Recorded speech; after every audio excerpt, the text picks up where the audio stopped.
Este é o projeto que nós vamos construir neste tutorial. É uma simples página com um componente aqui de cartão e uma mensagem aqui dizendo que se a gente der um duplo clique na imagem, vai aparecer esse efeito de coração.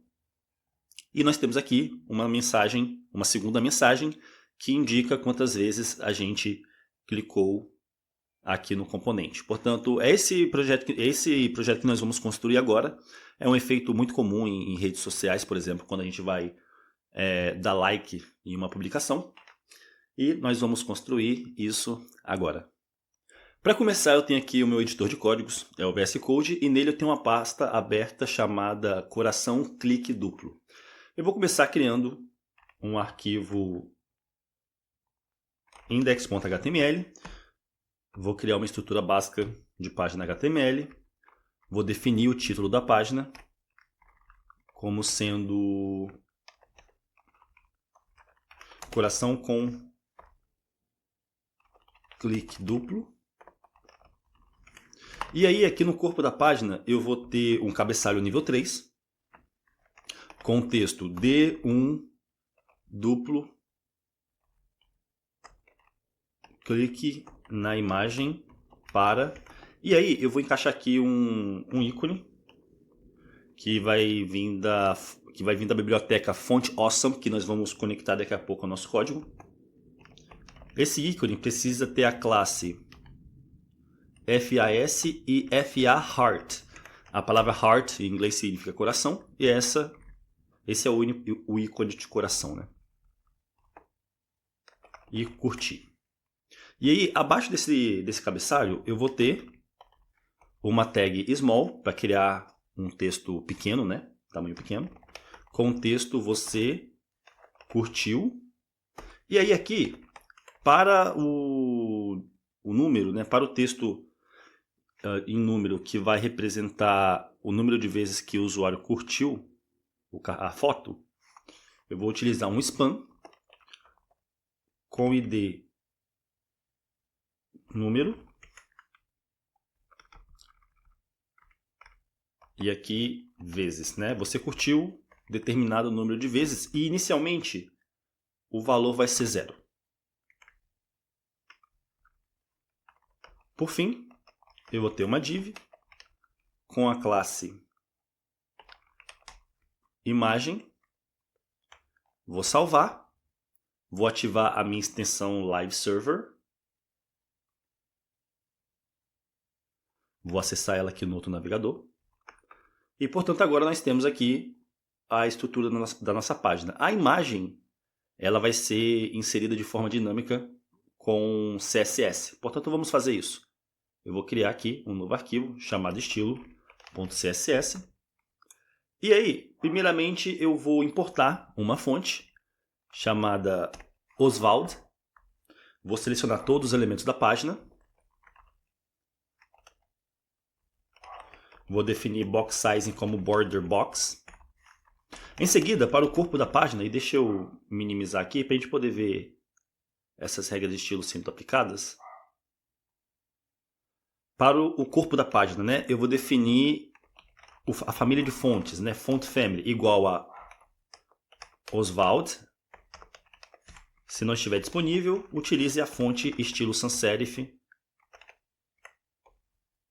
padrão. Alinhamento de texto, text align, vai ser centro, center. Transbordamento de conteúdo, overflow, né? Vai ser escondido, hidden. E margem vai ser 0 para todos os lados.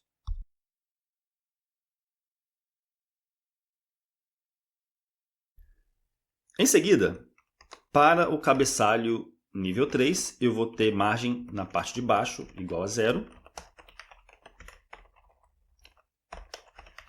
Alinhamento de texto vai ser centro. E aí quando eu salvar, quando eu salvo o arquivo, os estilos não são aplicados, mas é porque eu não conectei os dois arquivos, né? Portanto, aqui no HTML, eu tenho que vir aqui na tag head, na seção head, e definir aqui uma tag link. O tipo de relação é style sheet. E o arquivo que eu quero conectar se chama estilo.css. Eu vou salvar. E, portanto, agora nós vemos estas regras de estilo sendo aplicadas. Em seguida, para o elemento small, eu quero modo de exibição igual a bloco. Margem na parte de baixo, né, margin bottom, eu quero 20 pixels. Alinhamento de texto, centro. E aí quando eu salvar,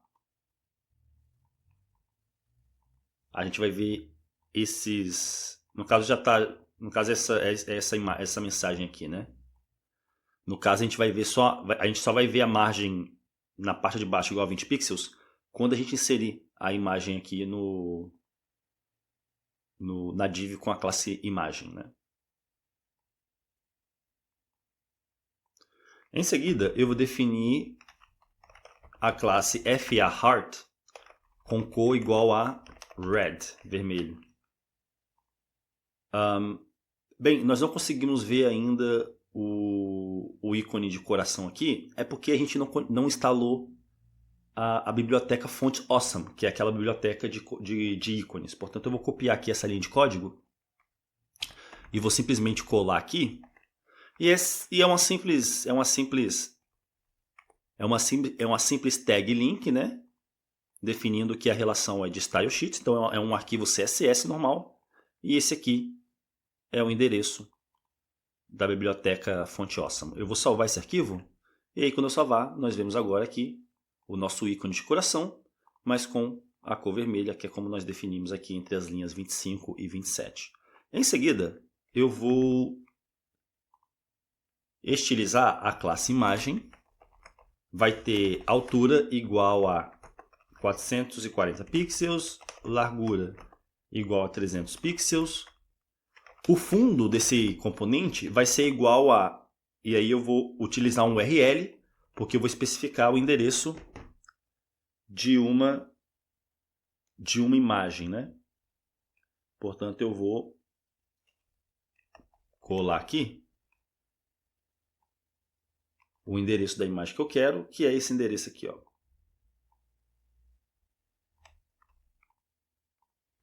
Pronto. Se vocês não quiserem copiar isso aqui caractere por caractere, olhem na descrição aqui desse vídeo que vai ter o link para o código-fonte. E lá você pode copiar essa parte aqui do arquivo, né? E além disso, para esse fundo, eu vou definir no repeat, ou seja, ele não vai se repetir caso as dimensões dele não sejam suficientes para ocupar o espaço completo. Vai ser centralizado cobrindo. E aí quando eu salvar, nós vemos agora a imagem de fundo aqui no componente, né? Em seguida, margem eu quero automática para todos os lados. E aí quando eu salvar, nós vemos agora que está centralizado, porque é margem automática, né, na esquerda e na direita. Em seguida, cursor eu quero que seja ponteiro, portanto agora o cursor do mouse aqui fica ponteiro, né, em cima da imagem. Largura máxima vai ser 100% da largura máxima do seu elemento pi. Posição relativa a si mesmo. Sombreamento de caixa, né? Box Shadow, eu quero deslocamento de 0 pixels para a direita, deslocamento de 14 pixels para baixo, espalhamento igual a 28 pixels e a cor vai ser a cor preta, mas com uma opacidade igual a 0.25. E aí eu vou especificar um segundo valor aqui, que também vai ser para o sombreamento de caixa.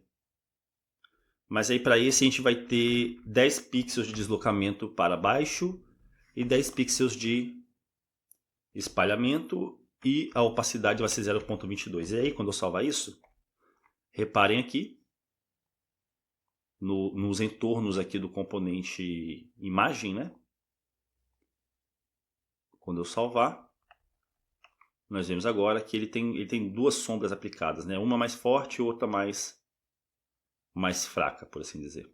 A mais forte, dá para você ver ela mais acentuada aqui na parte de baixo, né? Que seria essa primeira aqui. E do outro lado aqui você tem essa aqui, né? E, por fim, eu quero transbordamento.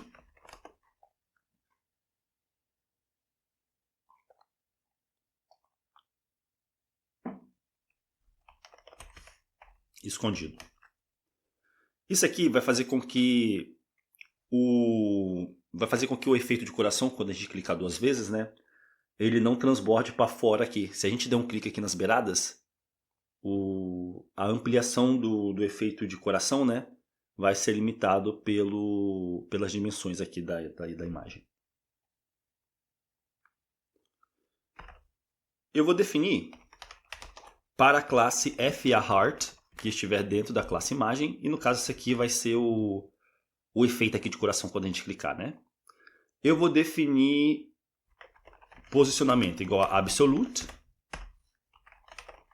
A animação vai se chamar crescer, vai durar 0,6 segundos e vai ser uma animação linear. E transformação, eu quero deslocamento, translate, igual a menos 50% do seu tamanho, menos 50% do seu tamanho, aqui no caso nos eixos X e Y, né? Horizontal e vertical. E eu quero escala de tamanho, né? Igual a 0, ou seja, não vai ter tamanho nenhum. Se fosse 1, seria o 100% do seu tamanho, ou seja, o seu tamanho normal. 2 seria 200%, que é o dobro. 0, o ícone aqui de coração, né? Quando a gente clicar, o efeito de coração, inicialmente ele não vai ter tamanho nenhum. E aí depois, com a animação crescer, com C, ele vai dar aquele efeito de ampliar. E aí, eu vou criar aqui, a última coisa que falta, uma animação com o comando keyframes. A animação se chama crescer. E ela vai ser o seguinte, ela vai ser... Eu vou usar aqui a palavra-chave to para especificar que a animação ela vai do seu estágio inicial, né, das suas propriedades iniciais, para gradativamente, né, para o que a gente vai definir aqui. E aqui eu vou definir transformação igual a o deslocamento vai permanecer o mesmo, que é menos 50% e menos 50%, mas a escala vai até 1000% seu tamanho. 10 vezes o seu tamanho, né? E opacidade no final da animação, de ampliação, né? De crescer o efeito de coração, opacidade vai ser igual a 0. Isso vai fazer com que no final da animação, vai fazer com que durante a animação o efeito desapareça, fique transparente gradativamente. Eu vou salvar. E aí, se eu clicar aqui na imagem, nada acontece, mas é porque a gente precisa definir o nosso código JavaScript para criar esse efeito dinâmico. Portanto, eu vou criar aqui um novo arquivo chamado script.js.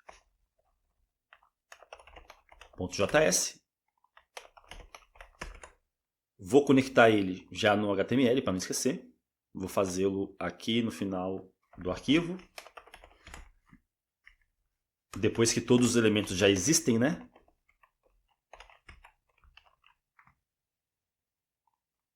E aí aqui eu vou primeiramente selecionar a imagem e o número aqui. São os dois elementos que eu tenho que selecionar. Tem que selecionar a imagem e o número. Portanto, eu vou fazer aqui, ó, document.querySelector. Vou especificar que eu quero selecionar o elemento com a classe imagem. E aí eu vou armazenar isso em uma constante chamada imagem. E a segunda coisa que eu preciso selecionar é o elemento com ID número. É isso, não é? Aqui eu tenho o elemento com ID número, que é esse span aqui.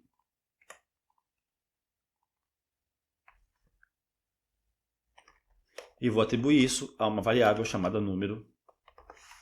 São só esses dois elementos que nós precisamos. Mas nós precisamos definir algumas variáveis. A primeira eu vou chamar de tempo clique. Vai ser igual a 0 inicialmente. E uma segunda variável chamada cliques feitos, que vai ser igual a 0 inicialmente. No caso, cliques feitos vai ser esse valor aqui que vai aparecer nessa posição aqui, né? Inicialmente é 0. E tempo de clique vai ser igual a... Vai ser uma variável que nós vamos utilizar na nossa lógica aqui. Eu vou mostrar para vocês daqui agora. Então vamos fazer o seguinte. Vamos atribuir... no caso aqui, tempo clique é uma variável que nós vamos utilizar para determinar se o usuário fez um duplo clique válido, né? Porque, por exemplo, se eu clicar uma vez e aí depois de 5 segundos eu clicar de novo, bem, são 2 cliques, mas não é considerado uma ação de duplo clique porque eles não foram rápidos o suficiente, né? Em sequência o suficiente. Demorou muito de um clique até o outro. Então, se eu clicar uma vez e aí depois de 5 segundos eu clicar de novo, não conta como duplo clique. Por isso a gente vai ter essa variável aqui para contar quanto tempo que vai passar entre os 2 cliques para determinar se é uma ação de duplo clique válida. E aí, vamos fazer isso. Eu vou selecionar a imagem, vou adicionar um detector de eventos. Quando a imagem for clicada, eu vou chamar uma função. Vai ser uma função com sintaxe de seta. Aqui nos parênteses eu vou receber o próprio evento que foi disparado. E eu vou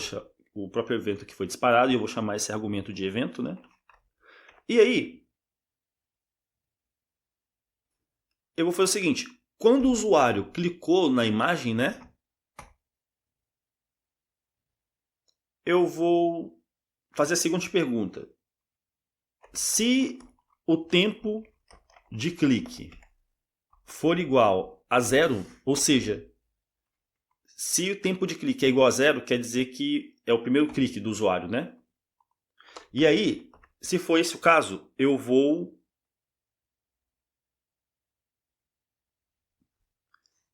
definir tempo clique como sendo... E aí eu vou criar um objeto do tipo data, escrevendo new date. É assim que a gente cria um objeto do tipo data. E quando a gente cria um objeto do tipo data desta maneira, sem especificar valores aqui por argumento, como argumento dentro dos parênteses, né? Para especificar qual data nós queremos, né? Qual ano, qual mês, qual dia, etc. Se a gente não colocar nada aqui nos parênteses, new date retorna o instante atual em que o código foi executado, né? Então, se, por exemplo, hoje é 5 de outubro de 2025. Então, se eu executar esse código agora, isso aqui vai ser igual a esse exato momento. Quando você estiver assistindo esse tutorial e você executar isso aqui, vai ser um valor diferente. Vai ser para o instante que você estiver executando esse código na história do universo, né? E aí, como é um objeto data, ele possui um método chamado getTime, que seleciona o número de segundos que representa aquela data. E aí, portanto, se o usuário clica a primeira vez, a gente vai selecionar o tempo atual, né? o instante atual, e vai definir como sendo o valor de tempo clique. Se não, e aí aqui seria no caso o caso alternativo, né, que seria o segundo clique, porque na primeira vez vai ser essa condição aqui vai ser verdadeira, né, se tempo de clique igual a 0. Então no primeiro clique é esse código aqui que é executado. O código alternativo ele só vai ser executado no segundo clique, né? E aí eu vou testar aqui, ó. Se if e aí nesse segundo clique eu vou aqui dentro dos parênteses do bloco condicional eu vou criar um novo objeto data selecionando através do método getTime. A palavra get significa selecionar e time significa tempo. E o método getTime retorna o número de segundos que representa aquela data. E aí no caso Aqui no segundo clique, né, a gente está criando um novo objeto data, que quando esse trecho de código aqui for executado, essa data vai ser diferente dessa primeira, né? Vai ser alguns segundos depois, né? Algum tempo depois, porque é no segundo clique. E aí, eu vou calcular se esse horário, né, do segundo clique, que é o que isso aqui representa, menos o tempo clique, que é o tempo do primeiro clique, que foi definido aqui na linha 9, né? Se o tempo do segundo clique menos o tempo do primeiro clique for menor do que 800, for menor do que 800 milésimos, no caso, getTime retorna milésimos, não é segundos, perdão. No caso aqui a gente está testando se o tempo entre o segundo clique, que é essa data aqui, menos o tempo do primeiro clique, que é essa data aqui, é menor do que 800 milésimos, né? Porque getTime retorna milésimos. E aí, se for, vai ser reconhecido como uma ação de duplo clique, porque é menos de 800 milésimos. E aí eu vou chamar, nesse caso, uma função chamada criar coração. Vou passar o evento como argumento. E vou definir, e vou redefinir, né? Tempo clique igual a 0. Para reiniciar, né, a funcionalidade do duplo clique para um duplo clique futuro, né? Se não, eu vou definir tempo clique igual a uma nova data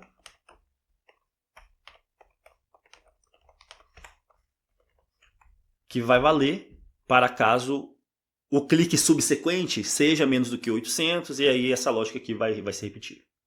Portanto, com esse trecho de código aqui, nós estamos criando a lógica que vai determinar se cliques subsequentes, se algum par de cliques subsequentes tem um intervalo entre si menor do que 800 milissegundos, né? E aí, se algum desses pares de cliques que o usuário for fazendo aqui na imagem, né? Se algum desses pares de clique tiver um intervalo menor do que 800 milissegundos, então vai criar o coração e vai definir clique como sendo 0 para redefinir, né, a lógica. Se não, ele define tempo de clique novamente como sendo uma data atual para testar contra o clique subsequente, né? Essa é a ideia aqui. E aí, eu vou criar uma função aqui.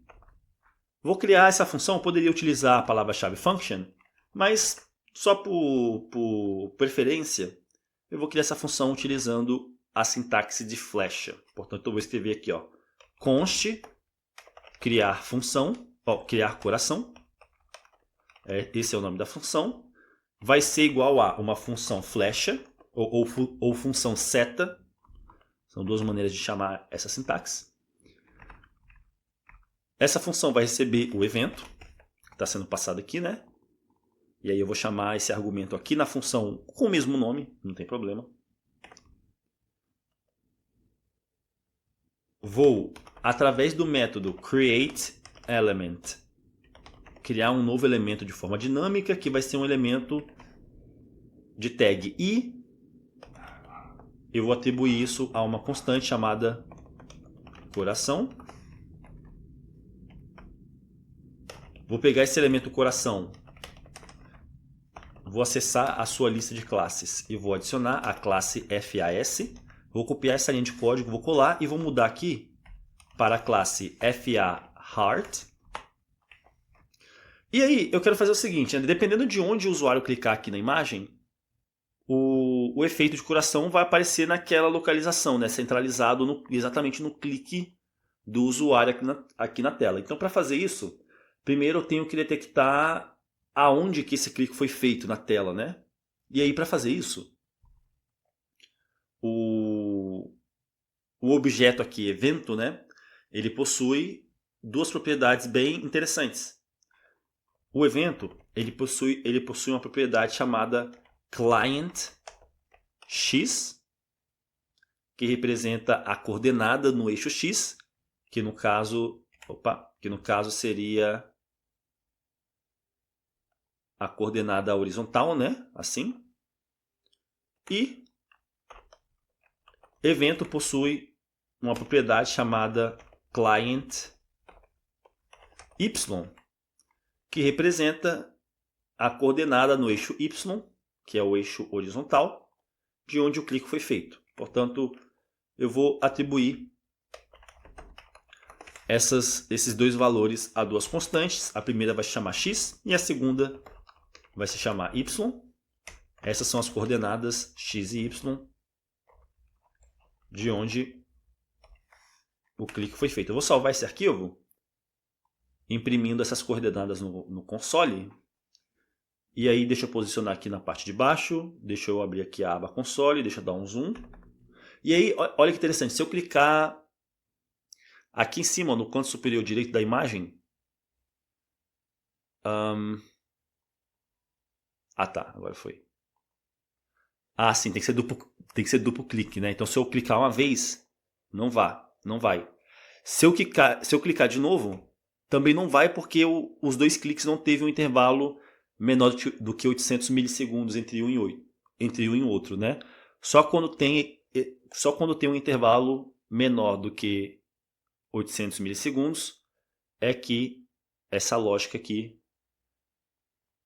ativa e aí a função criar coração é chamada. Portanto, se eu clicar uma vez, não vai. Se eu clicar de novo, não vai. Somente quando eu dou dois cliques com intervalo menor do que 800 milissegundos, é que a gente vê aqui as coordenadas, né? X e Y referentes à página. No caso, aqui no topo, se for aqui no topo, perto do topo, a coordenada Y vai ser mais perto de zero. E se for mais perto aqui da esquerda, a coordenada X, que é a primeira, vai ser mais perto de zero, né? Por exemplo, aqui, ó, se eu fizer aqui, vai ser a coordenada Y é 93. Se eu for um pouco mais para baixo, a coordenada Y, que é a segunda ali, vai para 123, né? Então essa é a ideia. Então, portanto, agora a gente sabe aonde exatamente aqui na página é que o clique foi feito, né? Através dessas coordenadas aqui. E aí, a segunda coisa que eu quero fazer é determinar o posicionamento. Eu quero determinar aonde o elemento. Eu quero determinar as coordenadas do elemento que disparou o evento clique, né? Que no caso é a imagem. Eu quero determinar qual que é a posição dessa imagem aqui no eixo X e no eixo Y.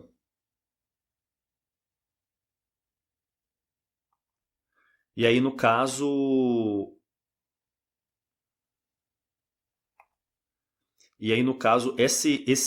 esse ponto aqui, ó, vai ser a coordenada XY que nós vamos acessar através de algumas propriedades do elemento imagem, né?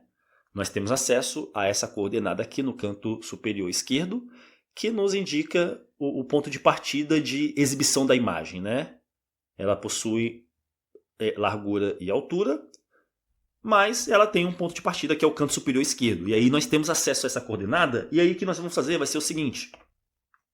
A gente vai pegar essa coordenada que representa o ponto de início do elemento, e nós vamos subtrair esse valor do valor de onde o usuário clicou. Por exemplo, se clicar aqui, a gente vai calcular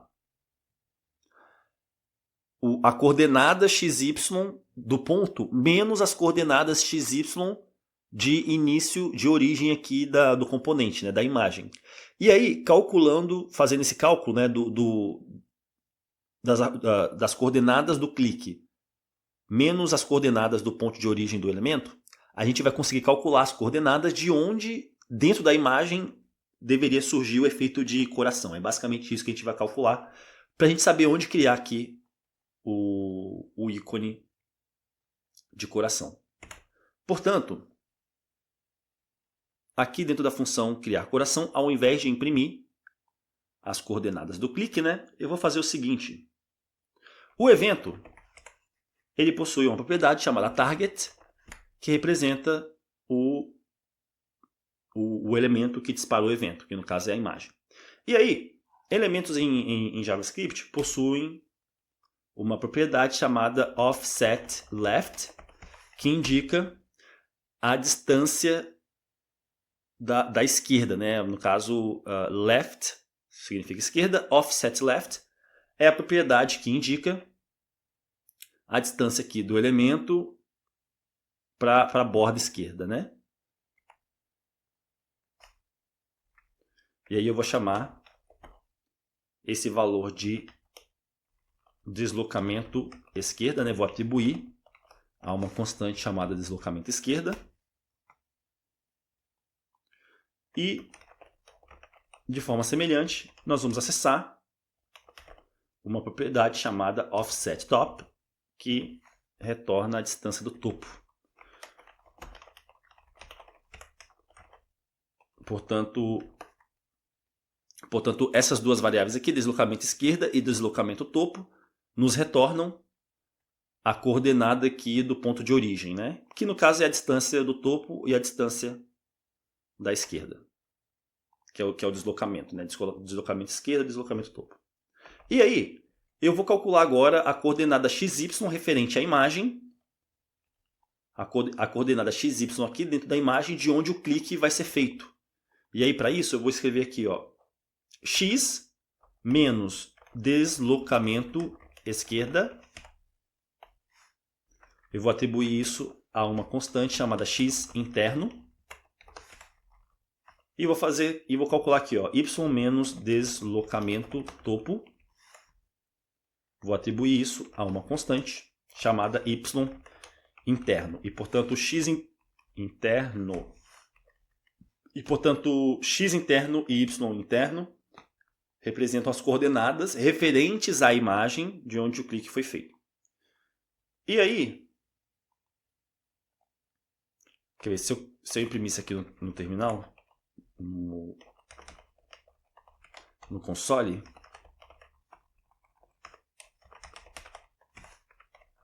se eu clicar aqui bem perto do topo do canto superior esquerdo da imagem, se o meu código está certo, x e y serão valores perto de zero, né? Porque é perto aqui da coordenada origem.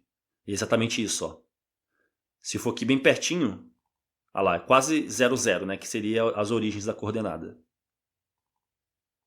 E aí, à medida que eu vou indo mais para dentro da imagem, vai mostrando as coordenadas mais longe da origem, né? E aí, com esses valores em mãos, nós vamos selecionar o elemento coração, vamos selecionar a propriedade style, vamos selecionar a propriedade top, que representa a distância do topo. E aí, como a gente definiu aqui imagem como sendo... Imagem não. Como nós definimos a imagem como sendo posicionamento relativo, e nós definimos o ícone de coração que vai estar dentro da imagem, que é o efeito de coração, né, do clique, como posicionamento absoluto, pelo fato de que imagem é posicionamento relativo e o coração é posicionamento absoluto, o posicionamento do coração vai ser relativo à imagem. Então, essa distância do topo aqui não vai ser a distância da tela do usuário, vai ser a distância do topo do elemento pi que possui posicionamento relativo, que no caso é a imagem. E aí, portanto, a distância do coração referente ao topo da imagem vai ser igual a... E aí aqui eu vou criar um template de string passando o y interno, né, que é a distância vertical, né? E vai ser essa distância em pixels de distância do topo.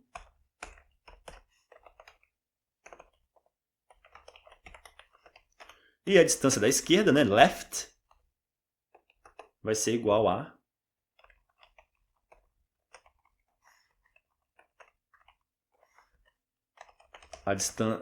coordenada x interno, esse valor em pixels. E aí, quando eu salvar, se eu clicar 2 vezes, ainda nada acontece, mas é porque a gente criou o elemento coração, a gente definiu algumas propriedades desse elemento, mas nós não inserimos esse elemento aqui na estrutura da página. Portanto, para fazer isso, eu vou selecionar a imagem. Elementos em JavaScript possuem um método chamado appendChild. E aí eu vou... Append significa anexar, child significa filho. E através do método appendChild, nós podemos anexar um elemento como sendo o elemento filho de outro. E aí eu vou anexar o elemento coração como sendo o elemento filho da imagem. Vou salvar. Se eu clicar 2 vezes, nós vemos agora o elemento coração, o efeito de coração, posicionado exatamente onde a gente clicou na imagem por conta dessa lógica aqui que a gente fez, né? de calcular o eixo x e y. E aí, falta a gente atualizar aqui, né, o contador lá em cima. Para fazer isso, eu vou selecionar número, vou selecionar a propriedade inner HTML, né, HTML interno, e aí eu vou definir o seu valor como sendo cliques feitos, que é o contador, mas antes de atribuir, eu vou incrementar. Então, antes do nome da variável, eu vou digitar aqui, ó, mais, ao invés do mais e depois, né, a gente vai colocar antes, porque nós queremos que primeiro cliques feitos seja incrementado em uma unidade e aí depois ele seja atribuído, né? Se eu colocasse assim, se eu fizesse assim, primeiro o valor de cliques feitos seria atribuído à propriedade inner HTML do número e depois ele seria incrementado. Mas vamos incrementar primeiro para alterar, né? Quando o clique é feito, vamos alterar primeiro e depois a gente atribui. Portanto, é isso que essa sintaxe significa. E, bem, do jeito que está aqui, vamos dar uma olhada aqui na estrutura da página. Do jeito que o nosso código está agora, a gente criou o efeito aqui de coração, né? Só que ele desaparece depois de um tempo, por conta da sua opacidade igual a 0 no final do efeito. Entretanto, se a gente analisar a estrutura da página, a gente vai ver que todos esses efeitos, todos esses ícones, né, que representam o efeito de coração, eles permanecem na página, dentro do elemento com a classe imagem. Portanto, nós precisamos remover esses ícones de coração que foram criados. Para fazer isso, eu vou definir um temporizador. E aí, esse temporizador, a função que ele vai executar, ela vai simplesmente selecionar o coração e vai chamar a função remove. Vai remover o elemento da página. E eu quero que isso aconteça depois de um segundo, né? Depois de 1000 milissegundos. Para dar tempo do efeito do coração reproduzir, né? E aí o coração desaparecer. E só depois de 1 segundo, né? Depois que o coração já desapareceu aqui no efeito, a gente de fato remove ele. Eu vou salvar esse arquivo. E aí quando eu clicar 2 vezes, o efeito de coração ainda permanece, mas agora se a gente olhar aqui dentro da imagem, não tem nenhum elemento aqui, né? Se a gente clicar 2 vezes de novo, a gente vê. E repara aqui, ó, vocês vão ver que vai ter uma seta aqui indicando que o elemento imagem ele tem conteúdo dentro dele. E esse conteúdo é o coração, né? É o efeito aqui de coração, ó. E depois de um tempo ele desaparece. Não dá tempo da gente clicar aqui para expandir, quer ver? Olha lá. Então, agora o nosso projeto está finalizado. O contador aqui funciona e não mais esses elementos que representam o efeito de coração permanecem na estrutura da página. Portanto é isso. Eu vejo vocês no próximo tutorial.